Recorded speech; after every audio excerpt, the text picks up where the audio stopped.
Welcome to Halton Police, the True Blue. I'm Jason Agnew.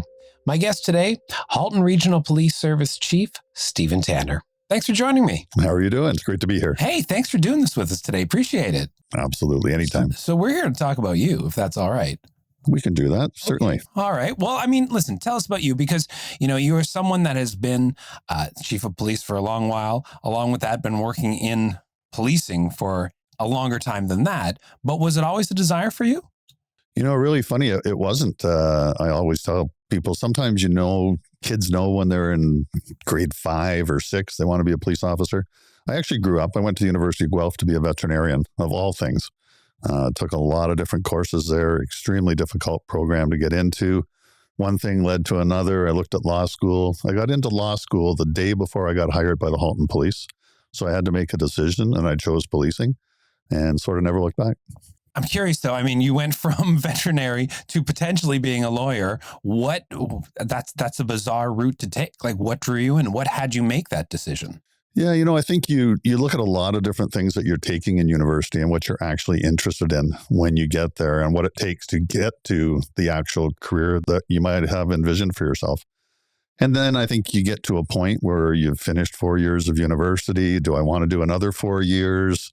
I had had enough of school really at that time, went back to it many years later.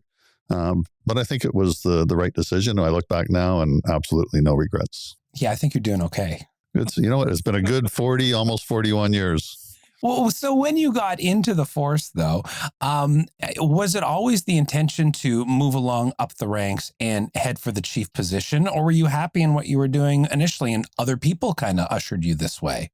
Yeah, I think you get into it and you start to enjoy what you're doing. I mean, frontline patrol was awesome. I had an incredible coach officer named Bill Henshaw. He was a member of the tactical rescue unit even at the time. So he kind of guided me along into that aspect of policing. I got to enjoy that for 5 or 6 years, way back in the 80s when we were a part-time team. It's so different now. And I remember meeting Jim Harding, a fantastic ahead of his time police leader. And he came in to speak to us the first day, September 13th, 1982, to talk to us about policing and what was important. I think there was a little bit of a light switch that went on, like maybe someday you could be the chief. But in the meantime, there were so many things to enjoy. It's such a multifaceted profession. You can have 6 or 8 or 10 careers all in your 30 or 35 years for most people. So it's just fascinating. Has it been Halton all the way through? No, it hasn't. I took a little bit of a different route.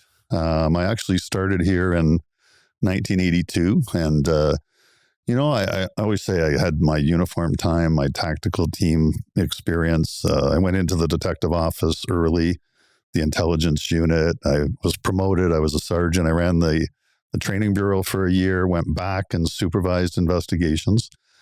And around 1996, I'd done a fair bit of sexual assault investigations and a number of different things. And I had an opportunity to become a polygraph examiner. So I became a polygraphist, polygraph forensic lie detector person and worked in the homicide unit here. And I was sort of starting to think, what's next? I went back to school to start my master's and I noticed that they were looking for a deputy chief in Guelph at the time. I was a sergeant working in the homicide unit and I applied and I got the job. So in 1998, I actually walked out of the Halton Police, one of the scariest days of my life. What am I doing? And went to Guelph. And about a year and a half later, I was in Belleville as the deputy. And then I was the chief there for many years and then on to Kingston. So I was here for 16 years and I was gone for 16 years. And now I've been back for 10. And it's been a fun ride. Well, every place you go, you mentioned there were different kind of stations that you made your way to, different regions. Is it hard to go in as a new personality and a new boss to all of these officers? I never thought of it as being difficult. There's definitely challenges and there's a lot of opportunities because you can have a look at what the organization has or doesn't have, personalities, the camps. And there certainly are different people in different organizations who are leading the way to make that organization great. And there's others that are holding it back. And there's people that are disappointed because when you show up coming in as a chief from outside, it means someone internally did not get the chief's job. So you've got all those different things to contend with.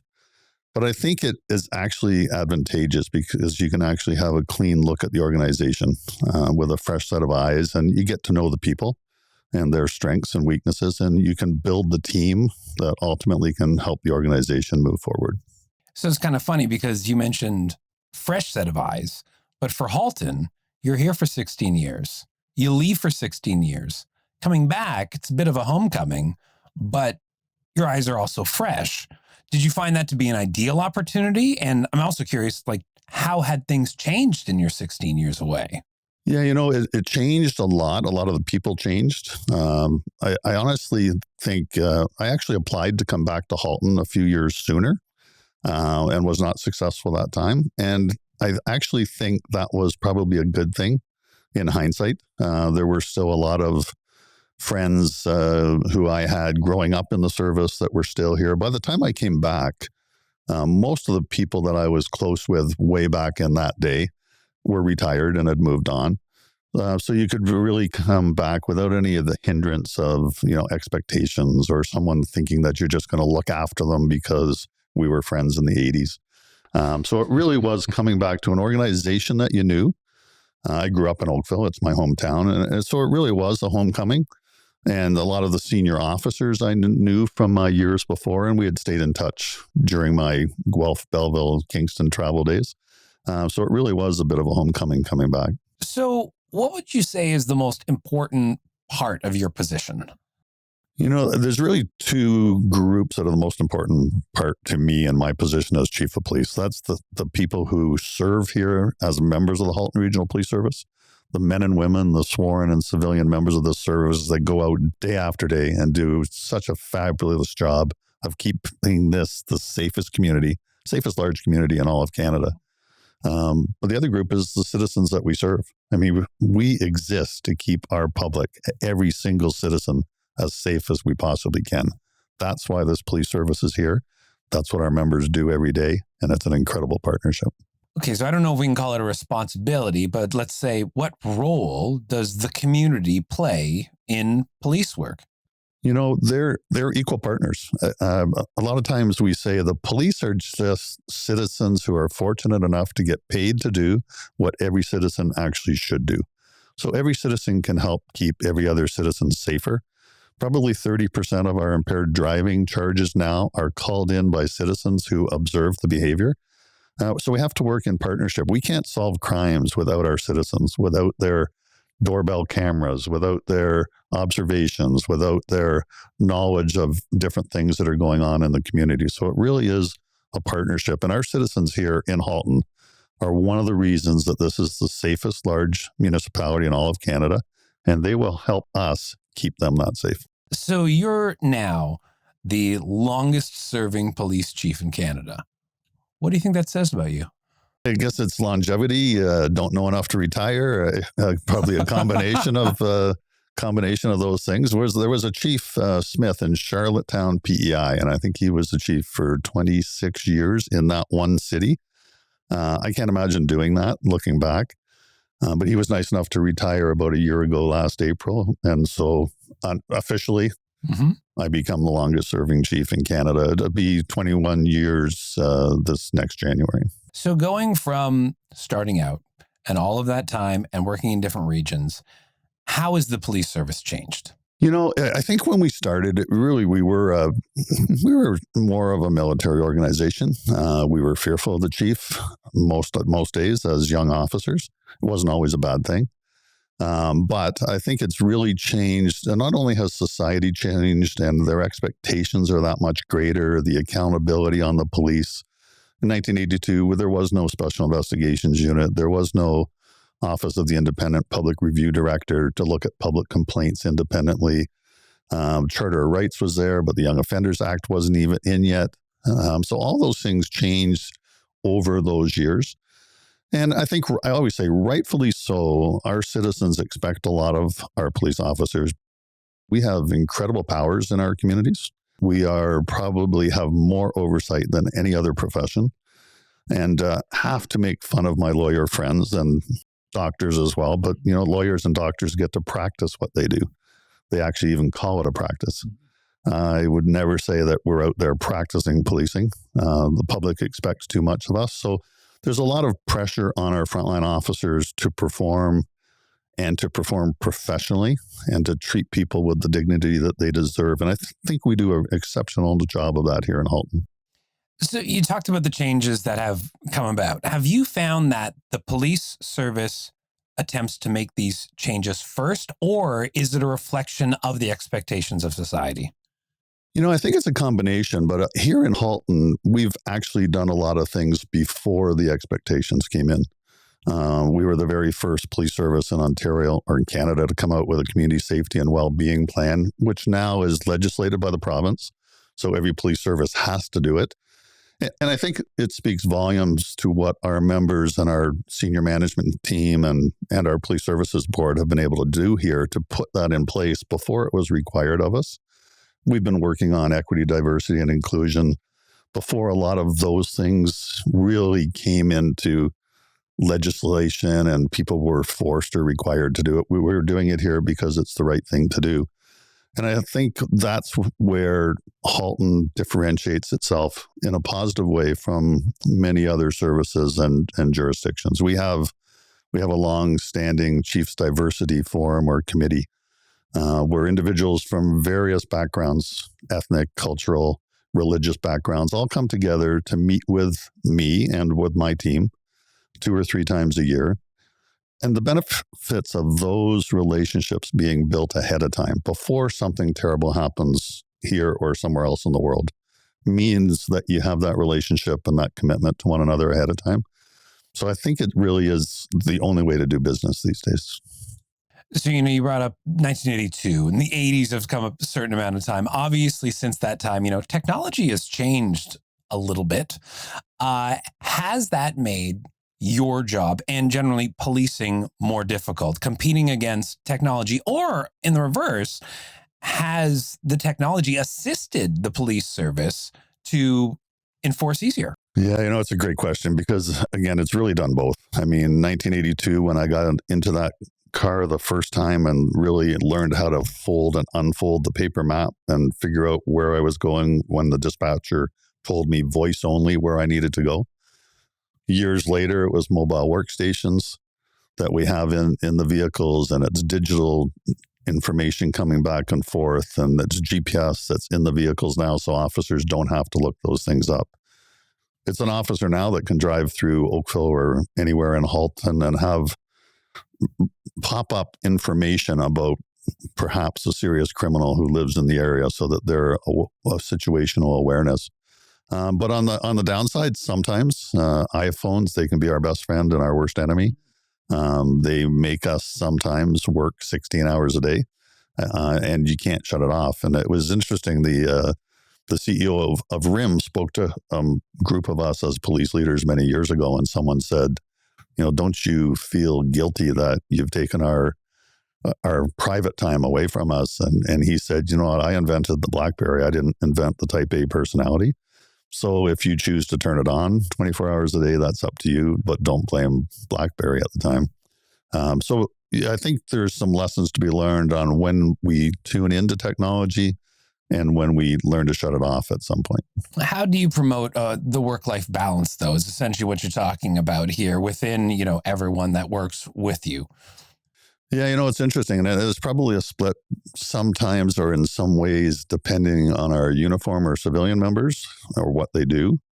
And even within our uniform sworn members, there's different jobs and areas of expertise where they may be required to be on call. Some can do the whole breakaway from work and turn your devices off, and that's fair because they're not in frontline emergency types of situations, but others can't. And we appreciate that. But we're also looking at the balance, and COVID brought some of it to us, the whole work from home types of scenarios. Of course, our uniform officers generally can't do that, or our dispatchers or frontline civilians. But there are some that can, so we have to take a very good look at that and strike a balance, not only for their personal wellness, and we do a lot of organizational wellness here, but also to attract talent and to keep talent, because we would have people leave here if they could work from home somewhere else. So it's a new reality for us. I hate to keep harping on technology, but I want to talk social media here because I feel like it does make your job. Well, it can be both, right? I mean, you could have eyes out there of citizens that wish to assist you, but can also sometimes get in the way. But along with that, you have these people maybe finding one another that wouldn't know each other outside of social media. And, there's a certain amount of anonymity there. How do you tune out the noise, I think is what I'm asking here. It's hard because even myself, I can find myself trapped in looking at everything that's on my Twitter account or different accounts that we have or our corporate accounts. Sometimes I try to force myself to look at who is saying something. And all of those sorts of accounts where there's less than 10 followers probably don't matter. The burner accounts. Yeah. But, we've done some things here that have gone viral and some discussions that I've had with federal or provincial politicians. And a lot of people like to jump on board those things and make controversy when perhaps there isn't. So we have to strike that balance. But then we put pictures and video of criminals onto social media, such as Twitter. And we have people phoning in saying, well, that's so-and-so. Someone was just saying in a public event we were having the other day, one of our officers was talking about how successful that is and said sometimes we have the people whose pictures are on there as suspects phoning and saying, please take my picture off. Now, I don't know if they're confessing to the crime or not at that point, but the point is it really reaches a large audience. So we can't turn back from it.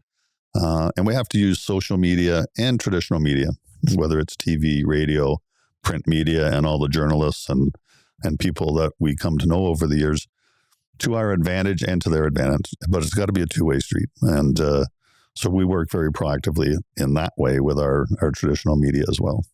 Even just the way that people speak nowadays, pronouns, different language that would have been just fine when you started and now it is no longer. How have you managed to evolve and take all of that in and be respectful to it and not let it interfere in the way that you conduct yourself and do your job? I think as we evolve as policing as a profession, as a police service or an individual officer, civilian member, or chief of police, we've become much more in tune with the realities of our society. Things are normal today that weren't normal in the 1980s. People were bullied for different things. Now they can still be bullied for different things. Our LGBT community, anti-Semitism, acts of violence that are going on against Islamic individuals, Islamophobia. But as we learn more about every individual has the same rights, regardless of their background or their lives, I think it lends a legitimacy to how we deal with people. That's where we've come out with the no hate in Halton campaigns, because it is really about everybody. It's about inclusion. It's not just about tolerance. So if we keep that in the back of our minds and we emphasize that in training to our frontline people all the time, and we do a lot of other training so that our officers and our civilians are more in tune and knowledgeable about how the diversity is now in our communities, they're all the much better for it. In such a long career, looking back, and I know you're not done yet. I'm not saying you're done yet. But, Absolutely not. Okay. I think we had that conversation once. Yeah. So, what do you think your legacy is? I hope that a legacy would include making not only the police service better, more efficient, effective, low crime stats, high crime clearances, but also an organization and individuals that are more caring. So there is that honest feeling in our community and for more of our citizens that when they call the police come and they do treat everyone with dignity and, very caring individuals, because that's really what we have out there. There's a lot of misperceptions on how police deal with situations, and that probably is the way it was in the 60s, 70s, 80s. Some horrendous things went on. But I want that legacy to be helping, just one cog in the wheel to help policing become even more professional and more caring and more inclusive. We've spoken a lot of generalities, but you're right here in front of me, and I'm curious, is there something for you that sticks out that you are very proud of in your time as chief that you have put in place and people will know you for? Yeah, there's probably a couple of things, but one of them is internally here, our organizational wellness unit. And certainly the deputies and I came up with almost the concept of having our own full-time organizational wellness unit here in Halton a few years ago. We hear the tremendous stories of our own members who that unit is now caring for or putting them in touch with the help that they need. But we have individuals who have members of our service who have spoken publicly in the form of video and otherwise of having suicidal thoughts because of some of the trauma that they've experienced in their careers. And certainly life goes on outside of their careers as well. And it can be very complicated. But when you have someone who is, I don't want to use the word, I guess helped is the best word, through a difficult time because something like an organizational wellness unit has been put in place and the resources have been put into that to make it a priority. And then you hear the actual stories where someone has been saved. That's very, very important to us and to me. That has the personal touch to it. I'm going to ask you, Chief, because I had to throw it here as we get towards the end of this. So when do you know when enough is enough? You seem like a gentleman who shows up at work every day and still loves what he does. It's 40 years. It feels like 15 or 20. Okay. So if it feels like 15 or 20 and a normal career is 30 or 35, there's still a bit left. But I've always said, and it's true, if you truly love what you do, you never go to work. You never have to go to work a day in your life. You actually get to go to work. There was a broadcaster, I think a sports broadcaster that was brought in to speak to the University of Alabama Crimson Tide football team one time. It was kind of a motivational sort of thing. And he said, I have a get-to job. I don't have a have-to job. So as long as it's a get-to job, that thing that you love that you get to do, it's not a job. You have to break away and use your vacation time and have some time to yourself and family and friends and all those things. But if it's if part of your life is that get-to job that you enjoy going to, I think the other way of looking at it is when people start to wake up in the morning to the alarm clock and wish they didn't have to go to work, then that's probably when it's time. Some professional athletes have to learn when it's time in different ways. So I think policing's not that different than that. As long as you can still make a positive difference and it feels good to do what you do, then keep doing it. Well, I'm going to let you keep doing it because we're sitting here and you've got a lot to do today. So I'm going to let you go, but I appreciate your time today. Thanks, Chief. Great. Thank you very much. It's been incredible to get together with you. If you liked what you heard on today's episode, please check out other episodes of Halton Police, The True Blue on YouTube, Spotify, Apple Podcasts, or wherever you get your podcasts. Keep up to date with us on social media under the handle @Halton Police.